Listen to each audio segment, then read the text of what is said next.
What are we gonna find at the end of this walkway? Hey there, my name is Soundrak and welcome to the final episode of my Don't Starve Reign of Giants Wagstaff playthrough series. Last time we made it through the 3rd and 4th chapters of Adventure Mode, 2 worlds, and the game is afoot, so now all that we have left is Chapter 5 Darkness and the Epilogue Checkmate. But at the end of the journey, will Wagstaff find what he was looking for, and what will end up being his ultimate fate? Let's find out, and be sure to stick around for the very end of the video, as there will be a bit of a post-credit scene. As with prior chapters of Adventure Mode, Darkness starts with a sleeping Wagstaff and a super creepy looking Maxwell giving a little bit of dialogue. Upon waking, spectacles get made, and while some conveniently placed campfires and fire pits keep burning, I start grabbing nearby resources. I'm apparently surrounded by swamp as I can hear the sounds of merms fighting tentacles, so chances are I'll have some free food right off the bat. About a minute later, I make my first pair of infroggles, and I'm sorry to say, but most of this episode will have the blue light of infroggle vision. If I were any other character, I'd primarily use a miner hat fueled with fireflies, but thought that infroggles would be preferable to Wagstaff's blurry vision with the miner hat. Infroggles go on, revealing a nearby merm, and I quickly grab a tentacle spike and start picking up free food. More logs are also nearby, and I continue exploring the area. I toggle off the infroggles when I approach a Maxwell's light. These things provide infinite light and automatically turn on when you approach, but since the goal of the chapter is to move through it quickly, throughout the rest of the chapter I'll usually just keep the infroggles on as I've got plenty of materials to make more if needed. I finished gathering resources from the starter forest area, so now it's time to head off into the swamp to find the coast. Chapter 5 usually follows a fairly linear pathway with land areas either directly connected or linked with bridges that can have either sanity gates or other obstacles. Really soon I find a field of Maxwell's tooth traps, and my divining rod lets me know that a thing is somewhat nearby. But before I find it, I come across a nice little set piece containing a crock pot and a bee box along with 3 skeletons.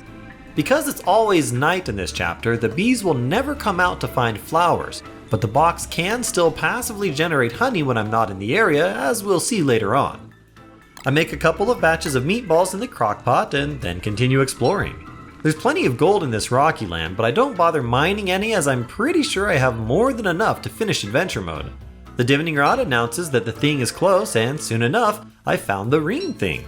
Nothing else is nearby though, so I pause to make a visor just in case, and also make some backup infroggles and then continue along the coast and quickly pick up the signal of the next thing. Along the way, another boon gives me some more logs, and I'm pretty happy that I haven't had to chop down a single tree so far, and then the box thing is mine with yet another thing nearby. Blue and green mushrooms get dug up whenever I see them, which will be used for sanity and possibly filler in the crock pot, and then I pick up the crank thing. Just past it, I find a sanity bridge that rather conveniently is down, definitely preferable to the version that requires you to be crazy to pass through. I decide to double back along the coast though. There's a pretty good chance that there won't be any things back the way I came, but you never know if a different land area might have branched off somewhere along the way. And besides, I'm always hopeful that I might find Chester. A touchstone gets activated, and to be safe, I leave a torch on the ground at it. The last thing you want is to accidentally die, reset the touchstone, and then be stranded with no light to get back to your stuff. I pause at a level 1 spider den to take out some spiders. I've got a feeling that I'll end up back in the crock pot at some point, and more ingredients is never a bad thing. I might also smash a pig house at some point and convert it to a werepig to make a hambat. In a forest area with lots of fireflies, I take off the infroggles and play a little hopscotch. With other characters, a stack of silk is often a good item to bring into Chapter 5 so you can quickly make bug nets to catch the fireflies to fuel your miner hat. Sadly, they don't work to refuel infroggles. Looking at my map, there's still a lot of coastline along the other side of the landmass, so I'd cut across the middle, moving through the new terrain, activate another touchstone, forgetting to drop a torch, and then continue backtracking along the coast. Turns out there was a pretty big peninsula sticking out back there, but no other bridges and none of the things in the area. I did find a homeless pig sleeping on the ground though, and since I had 5 monster meat, I evolved him into a werepig, and then evolved him again into a hambat. Back near my starter forest, I find more merms fighting tentacles and stick around to pick up the free food, and then I finished backfilling the coastline near where I started.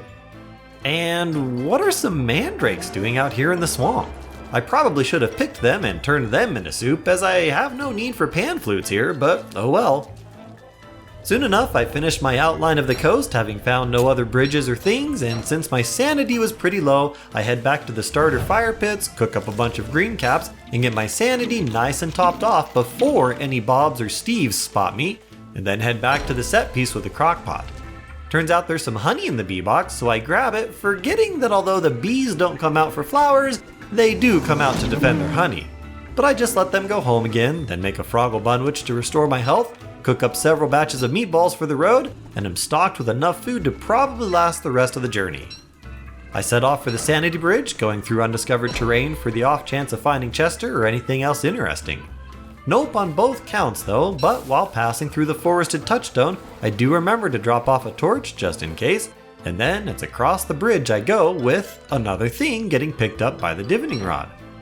Soon enough, the metal potato thing is located, and now I just need to find the wooden circle thing to finish the chapter, and it's somewhere nearby. I have to circle around a river in the way, and then pause to make a log suit for the upcoming combat, as I likely won't be able to use the visor. Then I head through the trap field, find the final set piece, drop my backpack, and take out the clockworks. Bishops go down first, followed by the knights one at a time. With the area secure, I drop a campfire, accidentally lighting some evil flowers on fire, switch to my visor for normal vision, and then finish assembling the teleportado.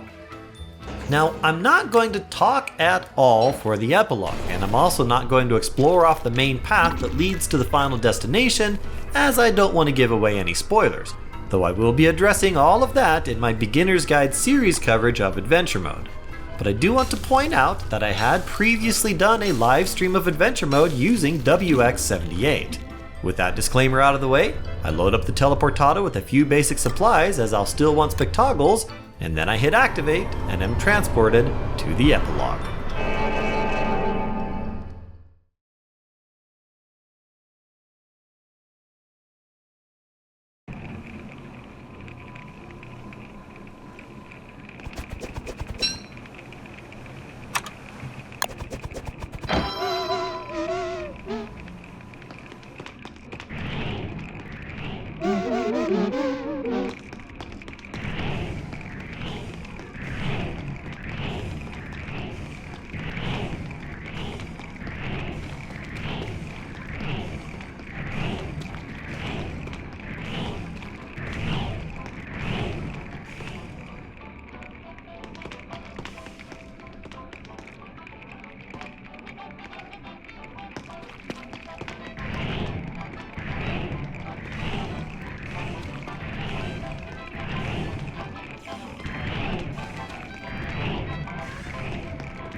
Thanks for watching, I hope you enjoyed the series, and remember, stick around to the very end for a final surprise.